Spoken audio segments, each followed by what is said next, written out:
Boa noite. É mais um dia de muita alegria, ou seja, mais uma noite de muita alegria que nós aqui, né, eu, Carolina Oliveira e Catarine, psicóloga Catarine, entregamos o nosso melhor para vocês. Nós estamos felizes porque isso daí, outra vez, é um fruto daquilo que nós somos apaixonados, que é a nossa profissão, né? E antes de começar, eu quero simplesmente falar para vocês os avisos de sempre, né? Como que vai funcionar? Vocês podem deixar aí todas as dúvidas de vocês, nós vamos responder uma a uma. Mas antes de nos apresentar, porque tem muita gente com certeza que não nos conhece, eu quero lançar assim um desafio. É um desafio, né, Kate? Queria saber se vocês têm algum tema proposto. Será que vocês já pensaram nisso? Em dar alguma dica de tema proposto? Se vocês pensaram nisso, coloca aí, vai colocando aí nos comentários. Vai colocando aí, porque assim a gente troca muitas figurinhas. E logo, logo, o seu tema, com certeza, ele vai ser atendido, ok? Então, eu vou me apresentar para quem não me conhece. Meu nome é Carolina Oliveira, eu sou psicopedagoga. E, assim, eu conheço o autismo, né? Eu tenho essa experiência com o autismo. A minha primeira experiência foi mais ou menos há 15 anos atrás. Eu vim de São Paulo, onde eu tive a oportunidade, o privilégio de estagiar numa instituição com os autistas. E lá eu já me apaixonei. Já me apaixonei por eles, já me apaixonei pela profissão. E quando eu vim para Praia Grande, eu tive o privilégio de atuar em uma outra ONG, né? E hoje eu atuo no APAE de São Vicente, e é aquilo que a gente sempre fala, né? Não tem como não se apaixonar por esse público que é lindo e maravilhoso. Fala aí, Kate, um pouquinho da sua experiência. Bom, eu sou Catarine, sou psicóloga, sou formada já há 10 anos, e o autismo ele entrou na minha vida há 6, 7 anos atrás. Eu assisti uma reportagem da ONG, e fiquei curiosa para ir conhecer, e aí a partir dali comecei a estudar cada vez mais. Então eu estou sempre trabalhando com esse público, seja instituição, seja no consultório. É um público que sempre está presente na minha vida, assim. É apaixonante, né? Eu acho que é aquilo que a gente sempre fala, né? Eles entram na nossa vida e não saem nunca mais. A impressão que dá é que desde que a gente começa, a gente não sai mais. A gente simplesmente é pego por eles, nos apaixonamos, e parece que por mais que você segue outros trajetos, porque assim, a vida, né, muitas vezes a gente muda o percurso, mas a gente não deixa de encontrar esse público está sempre ali fiel conosco, né? E aí eu acho que nós falamos, o tema de hoje é ajudando, né, seu filho autista a lidar com as emoções. E eu vou aproveitar para falar um pouquinho sobre autismo, porque assim, a gente sabe que ainda é complexo, né? A gente sabe que ainda tem mães ainda no início de uma investigação, muita gente que ainda tem algumas dúvidas. E aí, assim, eu vou falar um pouco de espectro, vou falar um pouco assim sobre a questão do autismo em si, para a gente iniciar toda essa discussão que vai ser bem bacana. A gente tem bastante coisa legal aí para passar para vocês, ok? Então vamos lá. Eu vou pôr um slide primeiro. E aí, assim, vou falar nós, porque a ideia também, né, Kate, foi a nossa ideia, né? De escolher o azul, que representa muito bem essa questão do TEA. O autismo, ele trata-se de um transtorno, né, de uma questão neurológica, de uma condição que atrapalha a questão da interação social, da fala, e também tem a questão do comportamento inadequado. E eu trouxe esse slide com várias cores, simplesmente porque, assim, aqui você está vendo um slide cheio de cores azuis, né? As azuis de todos os jeitos, todas as formas. E quando a gente fala de espectro, o espectro ele é amplo. Não é porque, vamos supor, um autista, eu quero dizer com espectro ser amplo é que cada autista é único. Existem os graus, a gente fala que são leve, moderado e severo, ou 1, 2 e 3. Mas não é um grau 3 nunca é igual ao outro grau 3, o grau 2 nunca vai ser exatamente como o outro grau 2, e o grau 1 não vai ser exatamente como o grau 1. Eles apresentam características muito semelhantes. E o que eu quis dizer com essas cores é que, assim, mesmo cada um possuindo a sua tonalidade, todos eles acabam sendo a mesma cor, que é azul, né? Então, assim, no caso do autismo é a mesma questão, porque muitas vezes os pais acabam perguntando para a gente se o fato de a criança olhar nos olhos, o fato da criança ter uma certa percepção, o fato da criança não ter uma questão sensorial, se ainda assim ele é autista. Na verdade, Kate, eu acho que você ainda recebe mais ainda essas perguntas do Sim. que eu. É uma coisa assim muito ampla. Eles, eu acho que chegam até aquela questão de saber se o autismo até tem cura. Na verdade, ele não tem cura porque ele não é uma doença, mas é uma condição, né? Que se muito bem eu acho trabalhado, que pode falar. Uma outra questão também que aparece muito é se existe algum exame que se faça, né, para que essa criança... Muitos perguntam qual que é o grau, muitos perguntam, mas assim, não tem cura. E aí a gente fala exatamente isso, né? Não tem cura porque não é uma doença, né? E assim, só que se muito bem dirigido, tanto na área da saúde quanto da educação, ele consegue uma boa qualidade de vida. E aí, quando a gente fala disso, é onde a gente entra nessa questão que você vai falar agora para a gente, que é sobre o ABA, né? Que o ABA, justamente, ele ajuda nisso. Fala um pouquinho do ABA para a gente, Kate. Então, o ABA nada mais é do que análise do comportamento aplicada. O ABA é a aplicação dessa análise do comportamento, que é uma ciência. E em vários... que a gente utiliza em vários contextos. No meu caso, e no caso da Carol, a gente acaba aplicando isso em crianças com autismo. A aplicação dessa ciência, ela tem o objetivo de modificar o comportamento, seja tanto para aumentar a frequência desse comportamento, né, se for um comportamento ali que é desejado e esperado, ou também para diminuir, no caso dos comportamentos inadequados. Existem pesquisas nessa área, já acontecem há mais de 30 anos. Então, eu acho assim que uma coisa que tem que ficar clara, né, para os pais, para os profissionais, que a ABA é ciência. É lógico que tem os métodos, que tem as técnicas que a gente utiliza, mas o ABA é uma ciência, ele tem estudos, tem pesquisas que trazem exatamente isso, como que, o quanto que ele é eficaz, o quanto que ele funciona. Eu acho que a diferença do ABA dessa ciência é exatamente essa, né? Porque todo mundo fala os métodos, sempre lembrando que é o que você falou, o ABA é a ciência, né?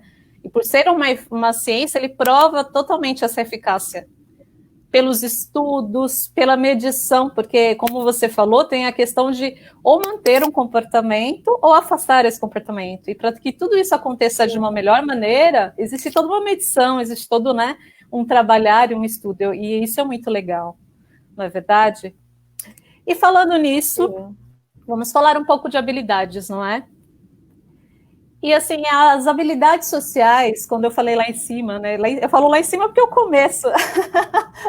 Quando a gente fala de que a criança ou o adolescente tem essa dificuldade da interação social, de relacionamentos, eu quis dizer assim, em um contexto social mesmo, não apenas dentro de casa, mas fora, né? Todos eles têm essa dificuldade, todos eles não, geralmente aparece essa defasagem em algumas situações, porque pode ter crianças que simplesmente conseguem tirar isso de letra. As habilidades sociais, elas aparecem, elas são desenvolvidas, na verdade, na primeira infância, né? Isso junto com quem? Com as primeiras pessoas que interagem conosco, que são os nossos primeiros, vamos dizer assim, os nossos primeiros cuidadores, são os nossos pais, né? Então, assim, muitas coisas se aprende dentro de casa. E as habilidades, elas simplesmente, elas ajudam nas questões de competência social. Competência social é como vai ser lá fora. Como que ele vai se comportar diante da sociedade. Porque, assim, quando nós falamos das habilidades sociais, eu acho que dá um nó na cabeça de muita gente, né? E as habilidades sociais, ela tem a ver com um conjunto de comportamentos. Como que é que a criança ou o adolescente, como ele se comporta perante a sociedade, como que é aquilo para ele, né? Tem a ver com o repertório que ele adquiriu nesse tempo todo de desenvolvimento. E isso daí é direcionado justamente para essa competência social, exatamente, que vai ajudar ele a se organizar, vai ajudar ele simplesmente como é que ele vai se colocar numa situação, né? E assim, como é maravilhoso a gente saber que as habilidades adquiridas, desenvolvidas desde dentro de casa, desde o início da nossa infância, nos ajudam pelo resto da vida. porque isso não para, né, Kate? E aí, assim, eu trouxe uma citação, porque assim, eu fiquei pensando muito nessa questão das habilidades sociais, de quanto elas colaboram para a autonomia e a independência do sujeito, né? Porque assim, como uma coisa puxa a outra, quando você sabe lidar com as situações, você acaba tendo uma interação e uma socialização de sucesso, né? E já que essa defasagem para os autistas é justamente nessa área, por que não aprender a lidar com essas questões de emoções? Antes de passar para você, eu quero ler um trecho muito interessante de um livro que eu estou lendo, que é uma citação de Wolff, diz assim: há 3 modos gerais para conduzir as relações interpessoais, ou seja, a socialização. O primeiro é considerar somente a si mesmo, desconsiderando os outros. E o autista tem isso, né? O termo autismo já diz isso, é em torno de si mesmo. O segundo é sempre colocar os outros antes de você. Muitas vezes ele também tem a questão da apatia e ele permite que o outro execute tudo e ele fica parado, tem o estado de inércia, né? Então, essa citação mexeu muito comigo. E o terceiro, que é a regra de ouro, que eu acredito que seja como deveria ser: considerar a si mesmo e também aos outros, né? Eu acho que esse é o grande desafio, é saber lidar com todas as situações do ambiente. Fala um pouquinho de pra gente, Kate. Bom, pensando aí, né, na frase que você trouxe, quando a gente tem, né, essa capacidade de se colocar no lugar do outro, né, de perceber o que o outro está sentindo, a gente está falando de uma coisa que se fala empatia. E aí, quando a gente pensou, né, nesse tema e que eu comecei a dar uma lida, né, para trazer hoje para as famílias que estão acompanhando, eu lembrei muito de um caso do consultório, que o pai chega para mim e fala assim: o meu filho, ele não percebe o ambiente que ele tá vivendo. Então, assim, muitas vezes é uma criança que está ali jogando com outros, mas não consegue perceber quando ele está sendo hostilizado pelo outro, ou se o outro está sendo hostilizado. Muitas vezes para essas crianças passam despercebido, eles não têm essa, né, até o pai colocou para mim e falou assim: meu filho é muito ingênuo, né? Então é uma característica, né, das crianças com autismo também. E hoje, né, Carol, a gente vive num mundo cada vez mais que ele é muito fantasioso, né, com muitas tecnologias. É verdade, é verdade. E aí, pensando, né, assim,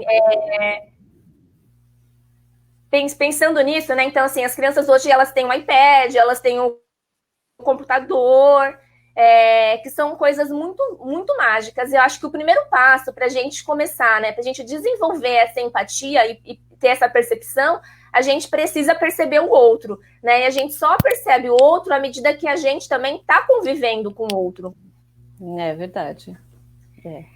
E aí, assim, é um desafio, é meio que um desafio que eu vou trazer para os pais, porque ainda mais agora que a gente está nessa questão, né, de não tá tendo a escola e de não estar podendo sair, mas assim, o quanto que tirar a criança, né, do iPad, de tirar a criança da frente da TV, de joguinhos, o quanto que isso, né, vai ajudar a ela ter essa percepção do outro. Então, assim, na verdade, né, quando a gente pensa em trabalhar a empatia, né, é levar essa criança a fazer mais coisas,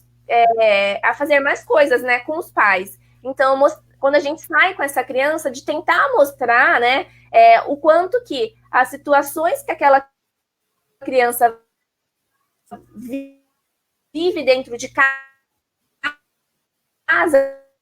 é diferente do contexto. Coloquei algumas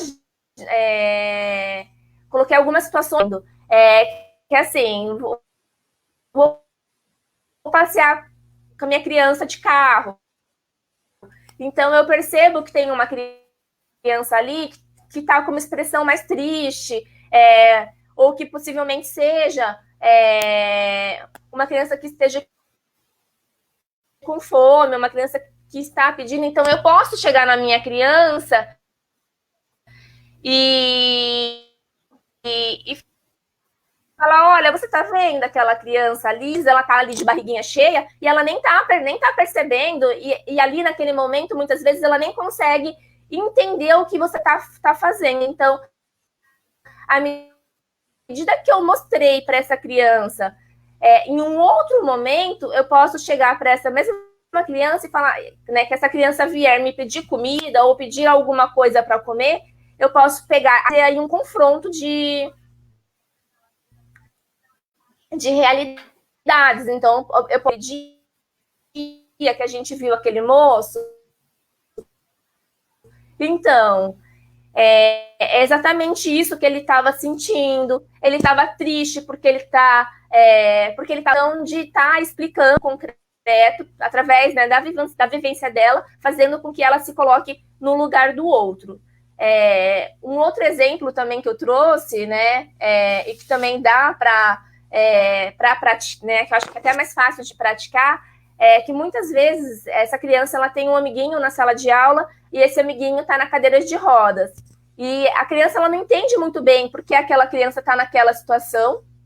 E aí ela, para ela, né, tá sentado, tá descansando, acaba sendo uma situação aí que ela não consegue perceber.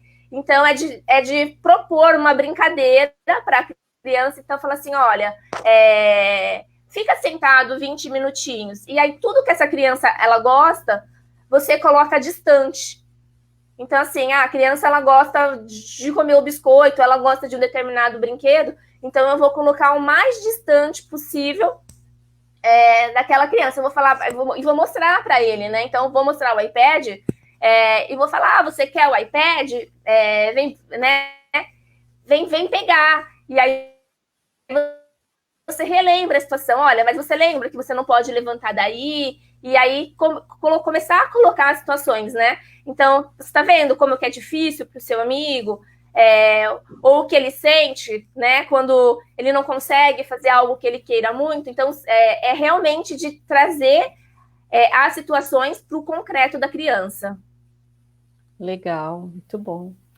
E assim, lembrando que assim, como a gente falou, né, que cada criança ela está numa fase, né? Então, assim, essa criança ela vai ter uma vivência. Quando ela chegar na empatia, é porque ela já teve umas outras vivências, né? Que eu acho que são até mais rústicas, digamos assim, né?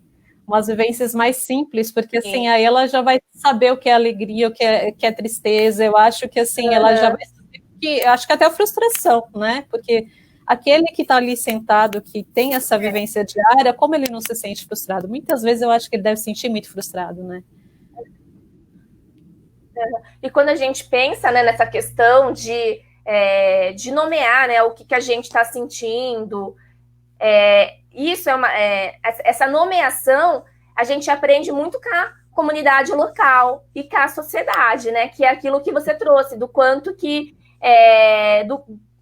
essa questão assim da cultura, né? Então, por exemplo, se eu sinto um desconforto, né, no meu organismo e eu chamo esse desconforto de saudade, foi porque alguém me disse que aquilo era saudade. Então, assim, e aí a sociedade ela vai colocando num contexto. Então, eu estou com saudade porque o meu pai foi viajar e ainda não voltou. Né? Quando a gente pensa na tristeza, é a mesma coisa. Então, eu estou sentindo um desconforto. Esse desconforto ele está ficando mais intenso. E aí eu chamo isso de tristeza porque alguém me falou que aquilo era tristeza, porque ou meu pai brigou comigo. E aí, né, o quanto que a criança ela aprende, né? Porque ela foi ensinada daquele jeito. E vocês, vamos ver, o que você acha? Uma criança que está triste, ou ela tem nojo, que são sentimentos, são as emoções. Vamos brincar um pouquinho de emoções. Você acha que quando ela não sabe expressar o que ela sente, o que você acha que acontece? Então, eu até vou falar disso também um pouco, porque assim, a importância da criança nomear os sentimentos, né? Quando a criança ela aprende essa nomeação, isso é importante, porque isso vai funcionar como um fator de proteção e prevenção. Então, se a criança ela sabe nomear o que ela quer, ele não precisa apresentar ali um comportamento inadequado. Então, ele não precisa fazer algo para chamar a atenção dos pais para conseguir o que ele quer. Então, a nomeação ela é importante nesse sentido, de você, da criança, ela conseguir fazer o pedido de forma adequada, sem apresentar todo um furor por trás daquilo. Porque muitas vezes o que acontece? As crianças elas querem coisas, elas não conseguem, né, comunicar ali para a família o que ela quer, ou a família não consegue entender, e aí a criança ela começa a ficar agressiva, começam a fazer coisas aí para chamar a atenção dos pais. Hoje mesmo, conversando com uma mãe, e ela falou, olha, meu filho voltou a fazer xixi na cama, a fazer xixi na roupa, mas assim, né, vamos olhar o porquê, o que está acontecendo. Então, a importância dessa regulação e dessa nomeação é nesse sentido. E aí, né, aproveitando que você trouxe essa questão da importância, né, da nomeação e do comportamento, uma outra coisa também importante é que, assim, os comportamentos dos pais, dos filhos e de professores, o quanto que eles se influenciam, o quanto o comportamento de um filho influencia o comportamento da mãe, e quanto que o comportamento de um aluno influencia o comportamento de uma professora. É um relacionamento, a partir da interação social, né, que acontece ali. Porque tem os estímulos. E um comportamento, né, um estímulo vai... Sim, assim, um estímulo vai gerar no outro, né, um comportamento.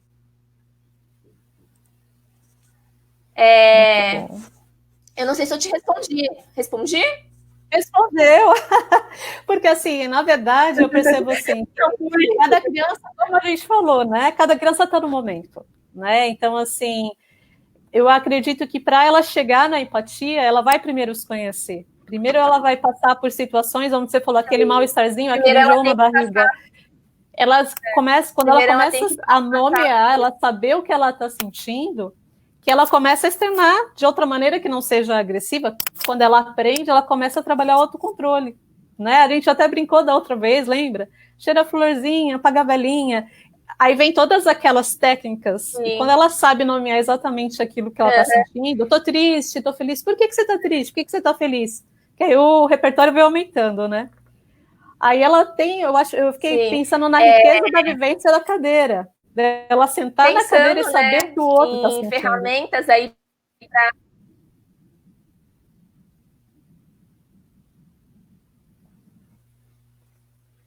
Sim, sim.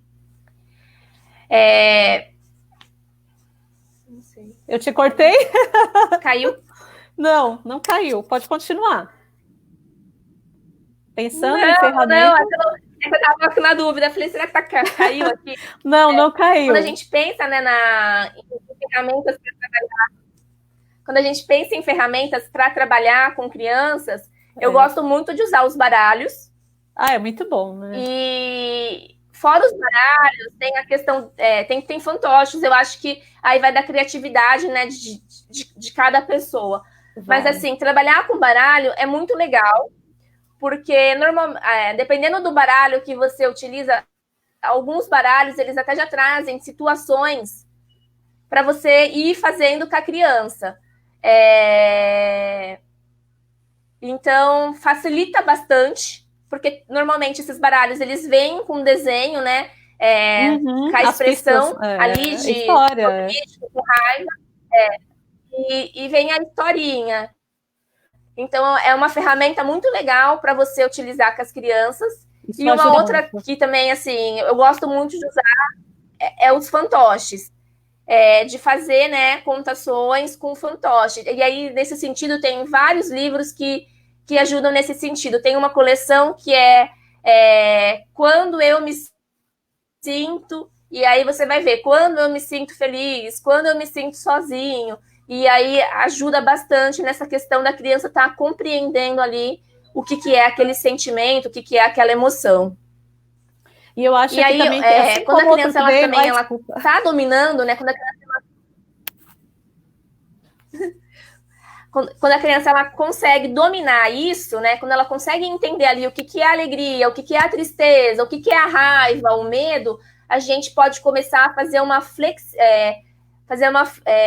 se utilizar de uma flexibilidade emocional. Então a gente começa, pode, né? A criança bateu no amigo, então você pode questionar essa criança, mas né? Por que você bateu no seu amigo? E aí ela já sabe, né, nomear. Porque eu estava com raiva. Então a gente pode até usar uma ferramenta que se chama o termômetro. E aí você vai colocar, mas o quanto que você estava com raiva? Eu estava com raiva, vamos supor que lá o termômetro seja de 0 a 10. Estava com uma raiva 10. Então, né? Tá. Mas se a sua raiva, aí você pergunta para a criança, mas se sua raiva não tivesse 10, você poderia agir de uma outra forma? Então, de levar essa criança a flexibilizar esse pensamento e a repensar. Você usa também a atitude dela, né? Das carinhas também?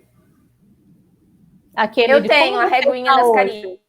E como que você percebe isso para eles? Essa questão de interpretar essa fisionomia, como que é isso para eles? É bem, assim, no começo, né, é bem difícil. Eles, tem paciente que não entende. Então, assim, não é uma ferramenta que logo de cara a criança chega no consultório, eu vou fazer, não. Primeiro eu tenho que trabalhar um a um, e aí depois que ele consegue entender, aí sim, aí agora vamos brincar de você me falar como é que você tá, ou a criança trazer uma situação, então brigou na escola, mas então, na hora da briga, o que você sentiu? Mas primeiro eu preciso trabalhar cada sentimento separado, um do outro. Tá. Muito bem. Então tá certo. Mais alguma colocação?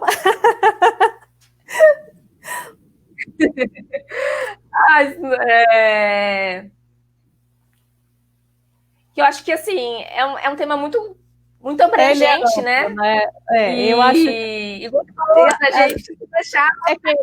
a gente começou de uma maneira e tomou um outro rumo, graças a Deus, isso é muito bacana, isso é legal, são as nossas trocas diárias, são dessa maneira. Mas eu vou aproveitar, porque aí se você tiver mais gancho, você entra e a gente se completa, não tem problema. Falando da comunicação, né? Então, o quanto as emoções têm a ver com a comunicação.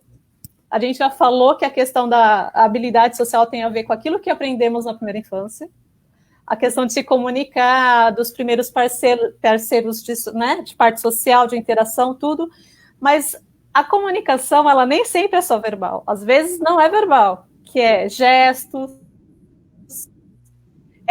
olhar, gestualidade, a questão de você, do corpo. Então, tem muitas questões que envolvem essa parte de comunicação verbal e não verbal.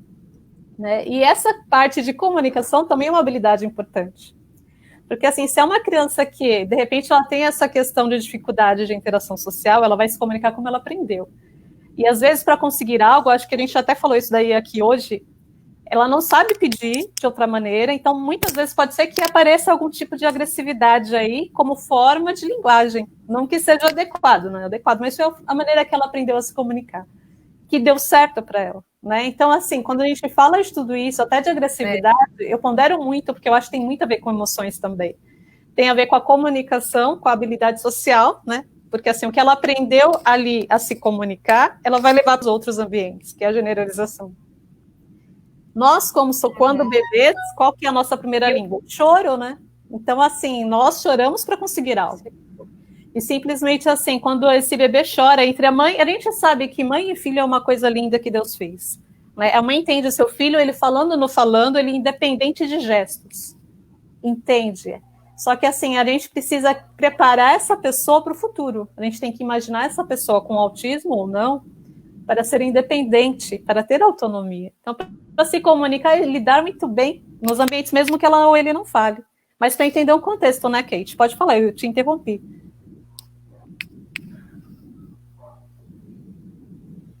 Não, eu ia trazer isso que você falou, assim, né? A criança, ela aprende isso, e aí o quanto que é importante, né? Essa questão, assim, de entender ali, né? Do pai conseguir ver o que ele vai reforçar inadequado, né? Ou, enfim, e aí a gente acaba reforçando, dando só atenção naquele momento. Então, o quanto que é importante também ter essa visão para que a gente reforce em outros momentos dessa criança. Exato. Até para estimular, até eu vou... E não só no comportamento inadequado. Tem uma fala aqui da Ana Paula. Boa noite, meninas. Vanessa, Ana Paula, Leia, que mandaram boa noite. Eu vou só colocar porque tem muito a ver com essa questão aqui. Que ela falou assim, é isso que eu ia falar, se a criança não é verbal, né? O verbal, ele aprende muito, tem muitas questões. Tem a questão da ecolalia, muitas vezes tem uma fala que não é funcional. Quando a gente fala de verbal, a criança tem que aprender a alternância entre fala e ouvir o outro, esperar a sua vez, a regulação e a forma de fala, né? No caso do não verbal, ele se expressa a partir dos comportamentos, mas a gente pode usar muito figuras também, né, Kate? Usar figuras, sim, estimular. Né? As PECs estão aí para ajudar e elas ajudam muito, sabe? E assim, isso que você falou de dar a atenção no outro momento, o reforçador em outro momento, que assim, o reforçador é algo que eles gostam muito e aí eles se sentem meio que, eu vou usar um termo, mas não é bem esse, como se fosse um prêmio, um incentivo para eles continuarem aquele comportamento. Eles vão se estimular a ir além, né? Então eles vão entender, é como se você estivesse sinalizando para ele que eles estão no caminho certo. Né? Por exemplo, existe um treino, vou falar um pouco de mando, posso falar rapidinho de mando? Que é um treino inicial do ABA, né, que é como ele pede as coisas. Vamos aproveitar. Já que está tomando outro curso, vamos lá. Que se chama mando.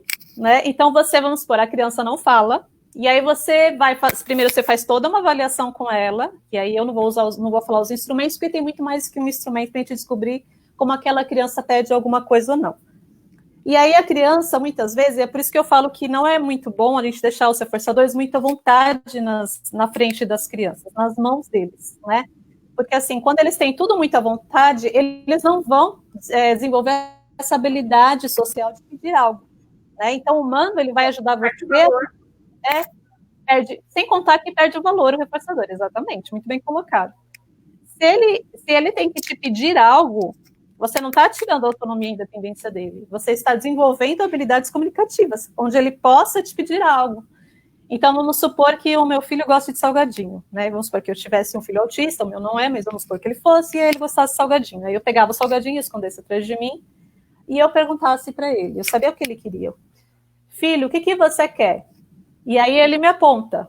E aí entra nisso, viu, Ana Paula? Aí ele aponta salgadinho. Então, assim, ele não fala, mas ele gesticula. Então, ele está me apontando o que ele quer. E aí, ele apontou o que ele quer, eu entrego. Por quê? Porque eu estou trabalhando com ele uma questão de comunicação.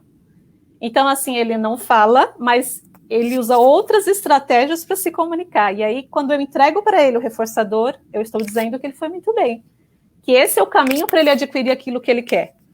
Eu acho que é mais ou menos, não sei se eu consegui esclarecer a sua dúvida, mas é proporcionar momentos para que a criança ou o adolescente sinalize aquilo que ele quer, né? Você quer colocar alguma coisa, Kate? Não, eu ia colocar, mas é que ela está perguntando de crianças que não falam. Então, a pergunta dela é diferente do que eu tinha pensado aqui.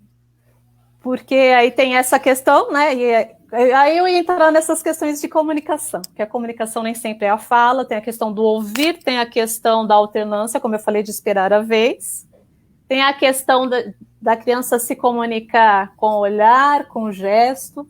Muitas vezes a gente vai trabalhar, a criança chega para a gente, e a gente vai trabalhar os cumprimentos, que é a civilidade, e eu deixei até para o final, que eu tenho uma atividade aí para mostrar para vocês de civilidade, que é bem bacana. E aí a criança não fala, mas ela percebe naquele ambiente que ela tem que chegar e ela tem que fazer o quê? Cumprimentar. Então, tudo isso aí são treinos sociais. Vocês estão preparando elas para os ambientes futuros, né? Isso que eu falei agora é um treino de comunicação. perdão, uma habilidade de comunicação que envolve tudo isso. O mando, sim, o mando é um treino, né, de habilidade de pedir, tudo, que é muito legal, e dá super resultado, né? Por mais que a criança não fale, ela desenvolve, assim, muito bem, porque ela consegue compreender como ela pode pedir, enfim, é bem bacana. E aí tem uma outra questão que eu queria falar para vocês, que é a questão de conscientizá-los, e aí eu acho que entra, eu posso falar de novo que entra no mando, que é a questão dela fazer e responder perguntas caso ela fala, né? Caso ela fale alguma coisa. Quando você já trabalha essa questão muito bem orquestrada dos mandos, logo tem um outro treino também, que é o intraverbal. Conforme você vai organizando cada coisinha, cada habilidade no seu lugar, o intraverbal ele permite que a criança ela faça, que você faça perguntas e ela compreenda. Porque assim, cada habilidade dessa. Nem necessariamente precisa ser uma pergunta, né? Normalmente são crianças bem musicais, então dá para colocar até trechos de música e pedir para ela completar. E completa, porque elas gostam muito, né? Elas gostam muito disso daí. Sequência, sabe? 1, 2, 3, 4, 5, 6, alfabeto. Ou você faz uma pergunta. Por exemplo, no lugar de um comportamento inadequado, eu conheço uma criança que tinha um repertório cheio, mas assim, apresentava um comportamento inadequado em algumas vezes. E aí fui fazer um treino intraverbal com essa criança e comecei a perguntar, o que você quer? E essa criança, quando ela passou a responder, ela passou a deixar o comportamento inadequado de lado. E aí ela começou a me pedir o que ela queria. Então, assim, muitas vezes o comportamento inadequado aparece porque ela não sabe como pedir aquilo. Não é nem porque, mas ela fez de propósito, não, nem sempre é de propósito. Ela aprendeu que é daquela maneira, e a gente precisa, eu acho que, ter essa questão, né, essa visão de enxergar o que tem por trás daquele comportamento. Né? O quanto essas habilidades, elas ajudam, o quanto elas favorecem o grupo, porque, assim, uma criança que sabe se comunicar, que sabe pedir algo na sua casa, vai saber pedir na escola, vai saber pedir em outros lugares também, né? E aí tem a questão da assertividade também, tem uma habilidade que se chama assertividade. E ela tem a ver com o quê? A questão do opinar, do concordar, do discordar, porque assim, eu não sei se vocês já viram eu estou assistindo uma série que tem um autista leve, que, gente, ele é assim, é um personagem lindo, você está assistindo, Kate? Ele é lindo, lindo mesmo. Assim, não, eu não achei ele põe as coisas de uma maneira muito, eu acho que dá para entender muito bem a questão do autismo, desde a descoberta do diagnóstico até ele crescer por esse período da adolescência, né? Então, mostra todo esse problema de socialização que ele teve, ele fala muito bem, só que essa questão da empatia é muito comprometida para ele. Então, assim, quando ele vai conversar com alguém, essas habilidades que eu estou falando aqui, por exemplo, da assertividade, é um pouco difícil para ele, porque se ele ele vai colocar literalmente aquilo que ele está pensando. Então, ele vai discordar de você e ele pode acabar sendo agressivo por discordar de você, né? Então, quando a gente fala de habilidades sociais, tem muitas coisas envolvidas. Tem a ver muito com a percepção do outro. Mando sim, parenthood, mas eu vou escrever para você. Então, assim, tem a ver da maneira que ele vai se comportar, tem a ver a percepção que ele tem do ambiente, tem a ver com os argumentos que ele vai usar, tem a ver com ele ouvir o próximo, né? E tudo isso, e era uma coisa que você começou a falar, olha, e aí quando já estiver bem consolidado, tudo isso é treino, né, Kate? Entender as emoções, as habilidades, é um treino, não é verdade?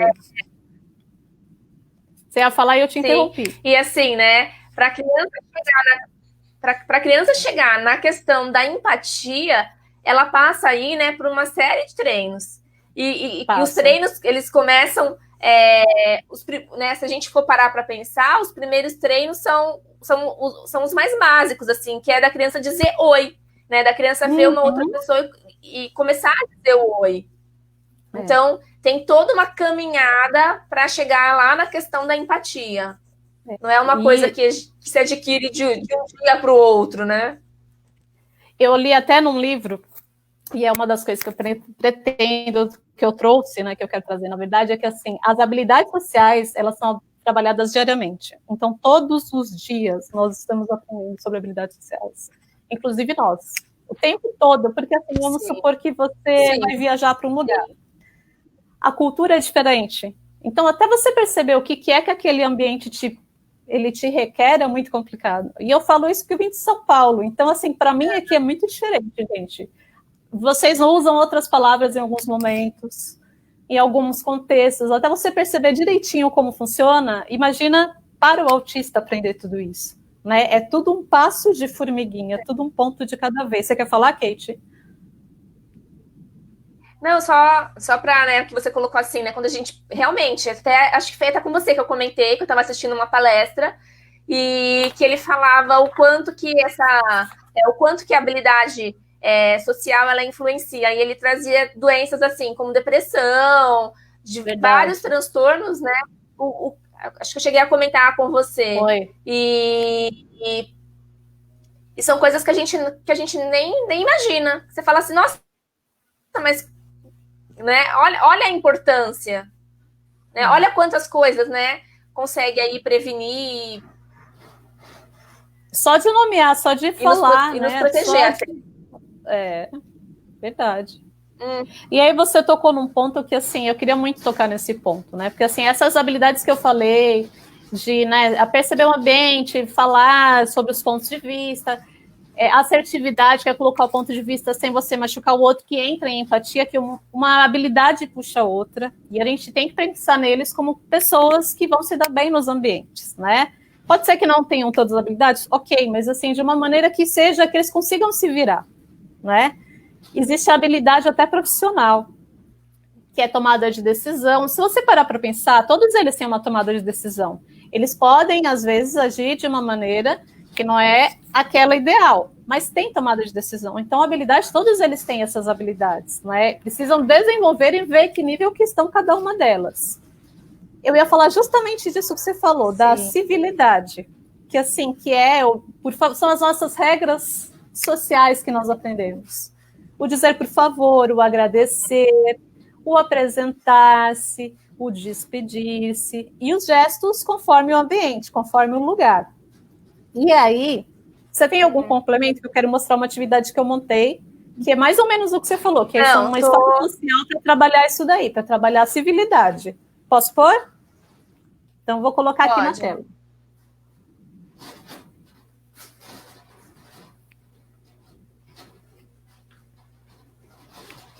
Então, o nome dessa história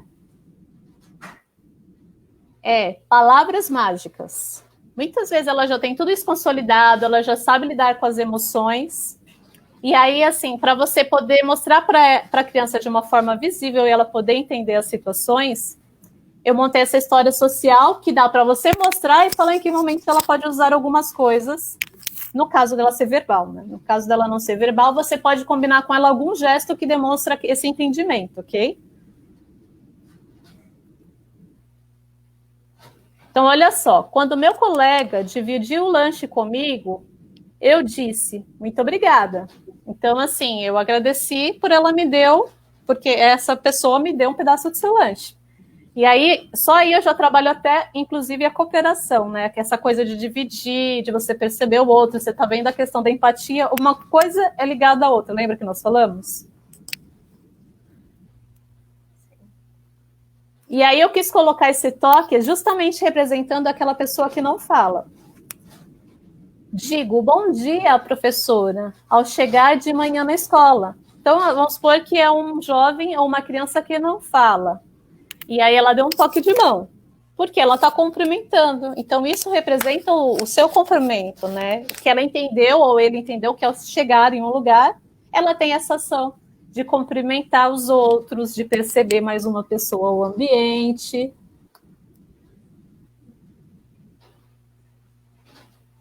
Aí eu coloquei duas questões aqui, né?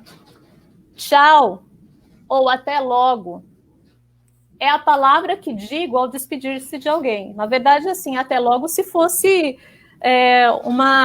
vamos supor, não uma palavra, né? Se fosse dizer algo para se despedir, é tchau ou até logo. Então, eu vou embora, tchau.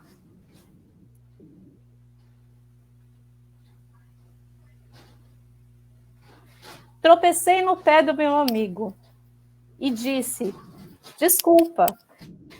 Então, assim, eu só montei alguns para ficar claro, porque, assim, às vezes eles não vão ter essa noção, né, de como agir em um momento desses.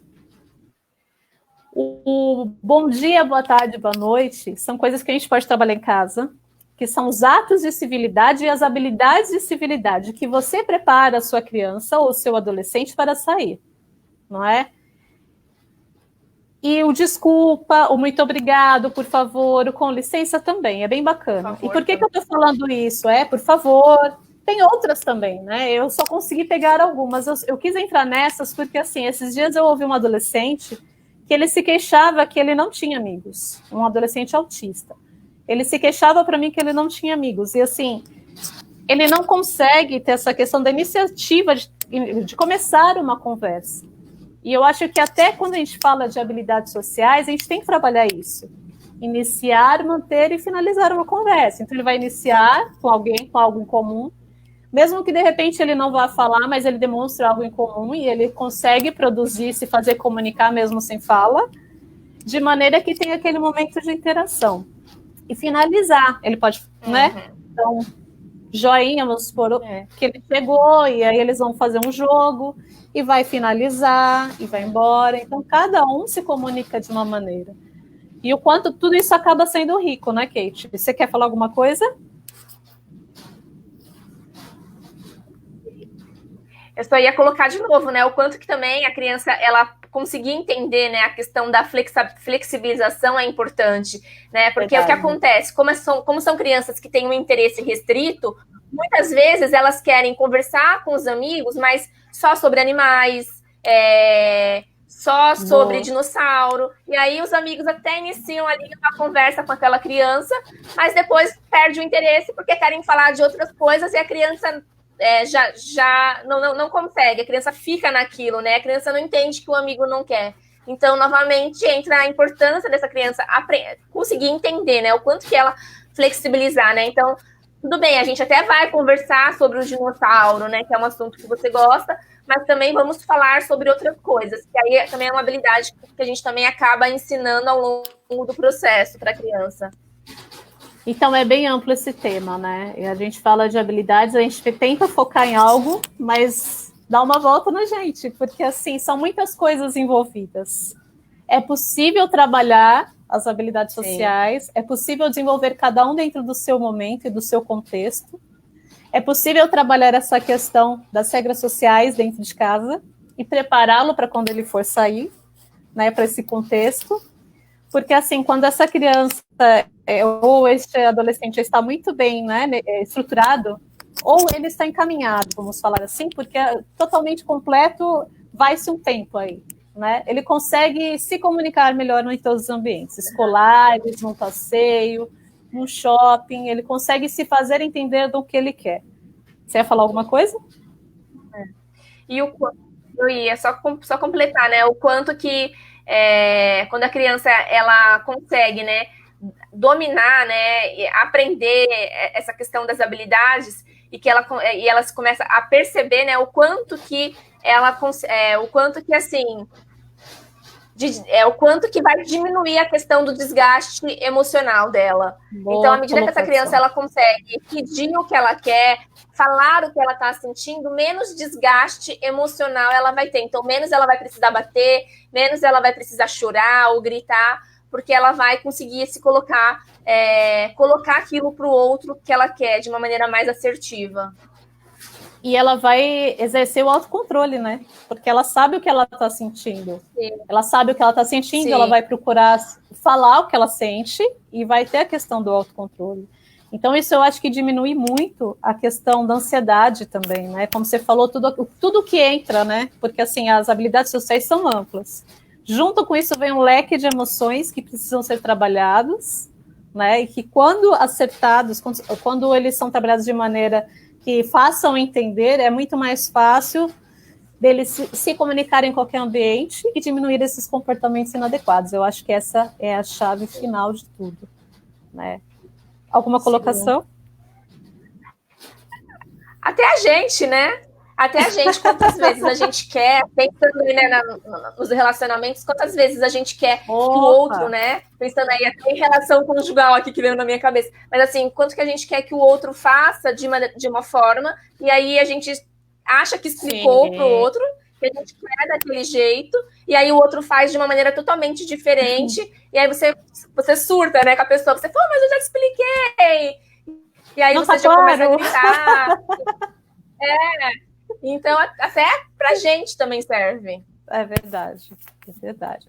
Eu vou ler um texto, rapidinho, porque tem muito a ver com essa questão da civilidade. Para quem já tem conhecimento, para quem já consegue interpretar, e eu acho que para a gente, como você falou, Kate, que diz assim, a importância da convivência.